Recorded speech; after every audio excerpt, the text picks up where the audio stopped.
اعوذ باللہ من الشیطان الرجیم، بسم اللہ الرحمن الرحیم۔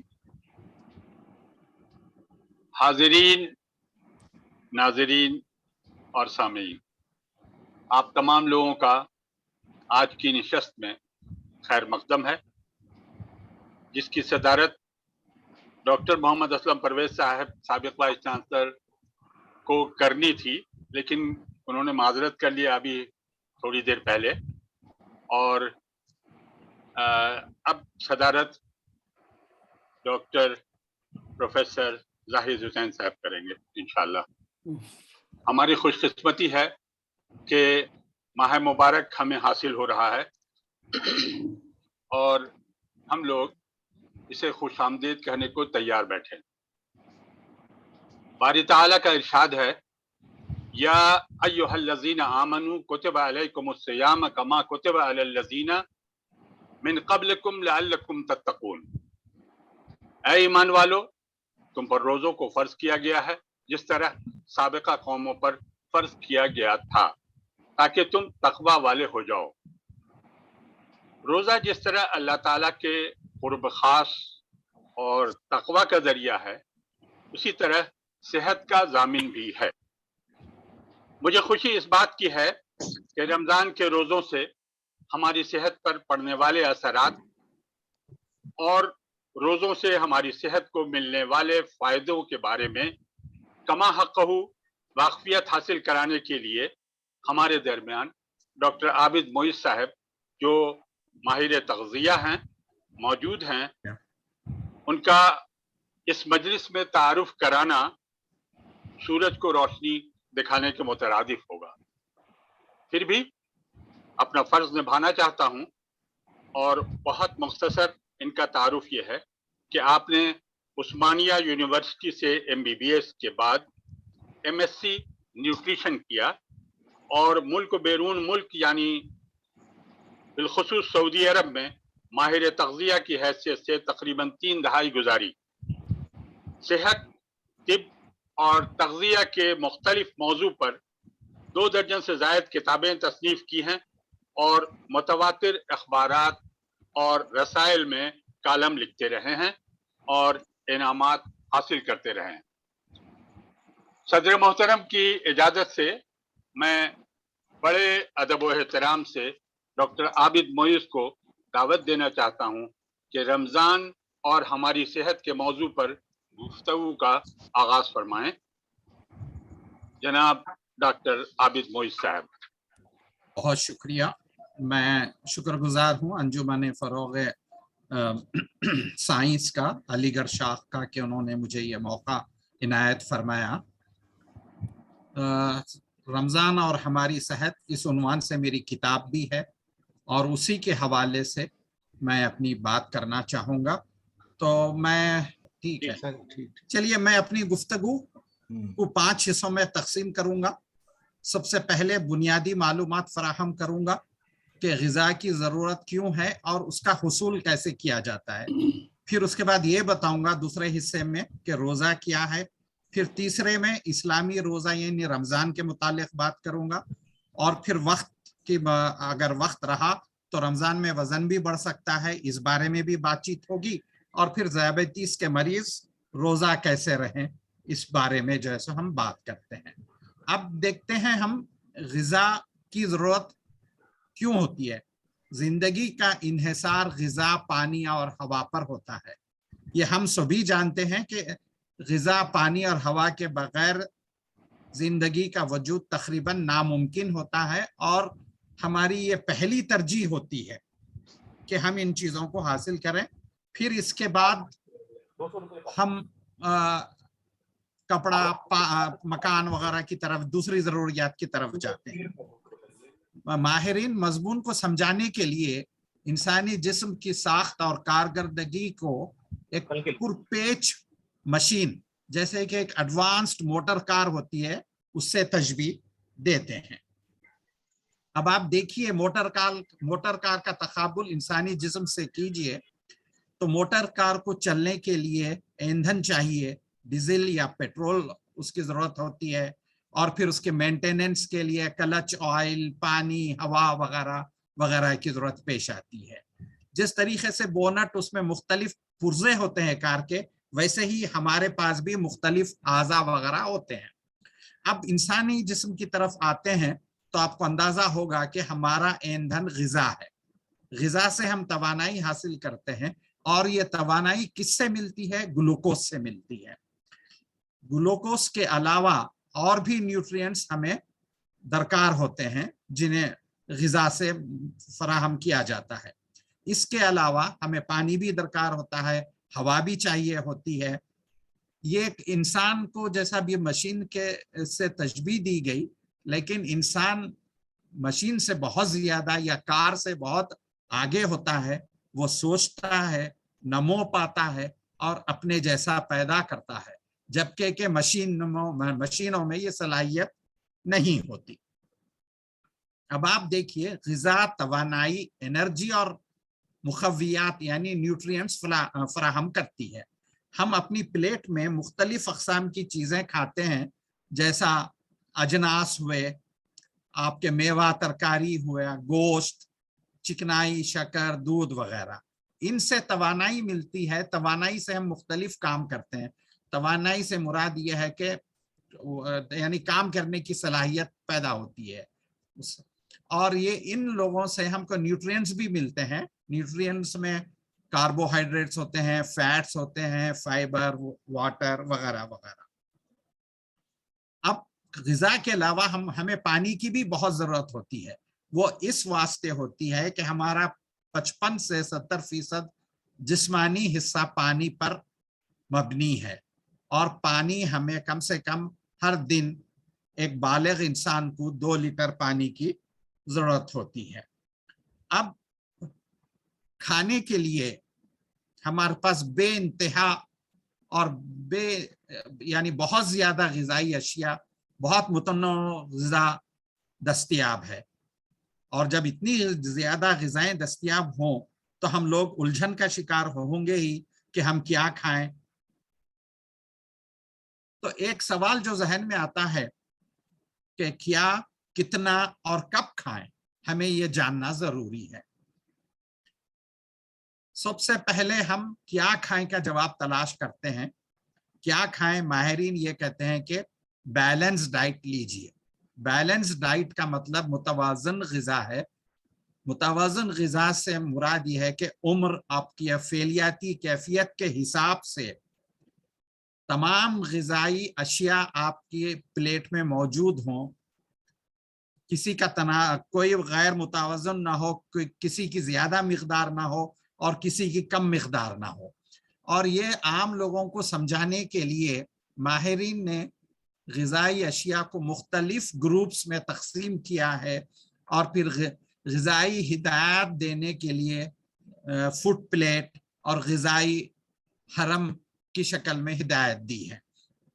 بنیادی طور پہ غذائی اشیاء کو 3 گروپس میں تقسیم کیا جاتا ہے۔ انرجی گیونگ یعنی جو ہم کو توانائی بخشتے ہیں، اور دوسری باڈی بلڈنگ یعنی نمو جس سے انسان پاتا ہے، جس سے اس کے جسم کی یعنی وزن میں اس میں اضافہ ہوتا ہے، اور وہ پروٹینز ہوتے ہیں۔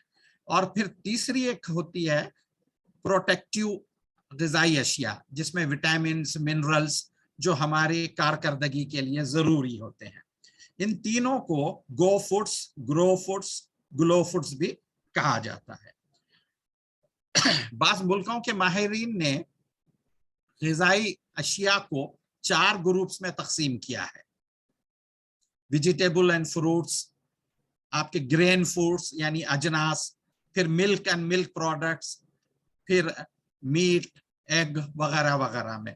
بعض لوگ اس سے مطمئن نہیں ہوئے، انہوں نے 5 گروپس میں تشکیل دیا ہے، اور تو دوسرے لوگ کچھ اور ہی زیادہ گروپس بنا لیا، جس میں فروٹس ہیں، ویجیٹیبلس ہیں، ملک ہے وغیرہ وغیرہ۔ اب اس کے بعد ہم کو سمجھانے کے لیے ماہرین نے غذائی حرم کا استعمال کیا، فوڈ پیرامڈ۔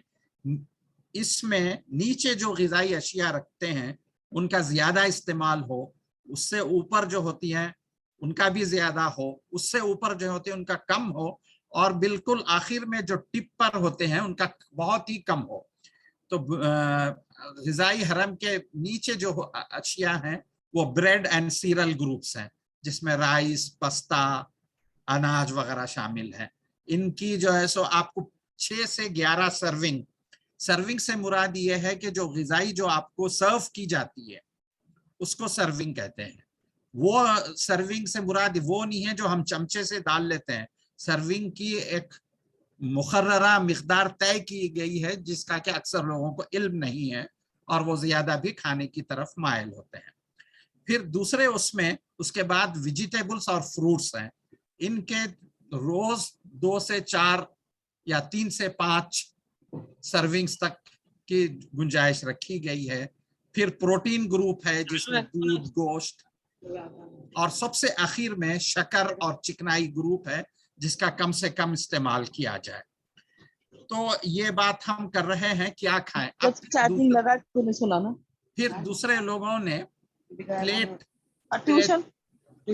سے سمجھانے کی کوشش کی ہے کہ ہم کیا کھائیں، بیلنس ڈائٹ۔ ذرا سا آپ میوٹ کر لیں اپنے آواز کو، اور دیکھیے یہ پلیٹ جو ہے، پلیٹ کی ڈیامیٹر خطر جو ہوتا ہے 9 سے 12 انچز تک ہوتا ہے۔ بہتر ہے کہ آپ 9 انچ والی پلیٹ لیں، یا 10 انچ والی بھی چل جائے گی، لیکن 12 انچ والی پلیٹ زیادہ ہو جاتی ہے۔ اور پھر پلیٹ میں ایک ہی وقت آپ اپنا کھانا اتار لیں، پھر دوسری مرتبہ نہ لیں، اور جب آپ کھانا پلیٹ بھر لیں تو اس کا آدھا حصہ ویجیٹیبلز اور فروٹس پر مبنی ہو اور اس کا پاؤ حصہ گرینز یعنی چاول وغیرہ پہ ہو، اور پروٹینز جو انڈا، گوشت ہوگا وہ ایک پاؤ حصہ، اور ڈیری کے لیے ایک الگ گلاس رکھا ہے۔ یہ غذائی پلیٹ، یہ نیا طریقہ ہے سمجھانے کے لیے۔ اب اس کے بعد کیا کھائیں یہ بتایا گیا، اب ہم کو یہ دیکھنا ہے کتنا کھائیں، غذا کی پیمائش کیسے کی جاتی ہے۔ عموماً غذا کی پیمائش کیلوری نام کی اکائی سے کی جاتی ہے۔ آپ غذا کتنی کھائیں اگر کسی سے کہیں گے تو اس کا یہ جواب نہیں ہوگا کہ 1 پلیٹ بریانی کھائیں، یا 1 پلیٹ حلیم کھائیں، یا 4 سلائسز بریڈ کھائیں۔ اس کا صحیح جواب یہ ہوگا کہ 2000 کیلوریز کھائیں، 1500 کیلوریز کھائیں، یا 2500 کیلوریز کھائیں۔ یہ والی غذا ایک دن میں ہوتی ہے، اور اس کی ضرورت اور خرچ کے اوپر بیلنسنگ ضروری ہوتی ہے۔ اسے کیلوری بیلنس کہتے ہیں۔ اب کیلورک انٹیک اور کیلوری برن میں دونوں میں مماثلت رہنی چاہیے۔ تو کیلورک انٹیک جو ہوتی ہے ہم کھانے سے ملتی ہے، ڈرنکس سے بھی ملتی ہے، جو بھی مشروبات ہم لیتے ہیں، اسنیکس، ہر چیز کا حساب ہوتا ہے۔ اور دوسری طرف ایکسرسائز، روزمرہ کی ایکٹیویٹی، دل کا دھڑکنا، سانس لینا، اور باڈی میں جو پروسیسز ہوتے ہیں ان سب میں کیلوری کا خرچہ ہوتا ہے۔ تو یہ دونوں کا بیلنس ہونا ضروری ہے۔ اب دیکھیے کہ یہاں میں نے ایک پکچر اس گرافک میں یہ بتانے کی کوشش کی ہے کہ اندازاً ایک آدمی کو کتنے کیلوریز کی ضرورت ہوتی ہے۔ پہلے سال میں چونکہ گروتھ ہوتے رہتی ہے تو اس میں پر kilo gram body weight calories کی زیادہ مقدار درکار ہوتی ہے، کیونکہ بچوں کی نمو ہوتی رہتی ہے تو 1000 کیلوریز ایسا چاہیے ہوتی ہے۔ 10 سال کی عمر میں 2000، اور بالغ لوگوں کو 18 سے 25 یا اس کے آگے دیکھیں گے آپ تو 2 سے 2500 کلو کیلوریز، اس سے زیادہ کی ضرورت نہیں ہوتی۔ یومیہ کیلوریز کا ایک اندازن اس گرافکس میں بتانے کی کوشش کی ہے میں نے۔ تو ہم نے یہ دیکھا کہ کیا کھائیں، کچھ معلومات حاصل کی، کتنا کھائیں معلومات حاصل کی۔ اب آپ یہ بھی ذہن میں رکھیے کہ غذا میں جتنے بھی چیزیں ہوتی ہیں، غذائی اشیاء، وہ پوری توانائی دیتی ہیں۔ 3 نیوٹرینٹس ہمیں توانائی دیتی ہیں: چکنائی، لحمیات، پروٹینز، اور شکریات یعنی کاربوہائیڈریٹس۔ چکنائی میں سب سے زیادہ توانائی ہوتی ہے۔ 1 گرام چکنائی 9 کیلوریز دیتی ہے، اور 1 گرام لحمیات یعنی پروٹین اور کاربوہائیڈریٹس 4 کیلوریز دیتے ہیں۔ یعنی سب سے زیادہ توانائی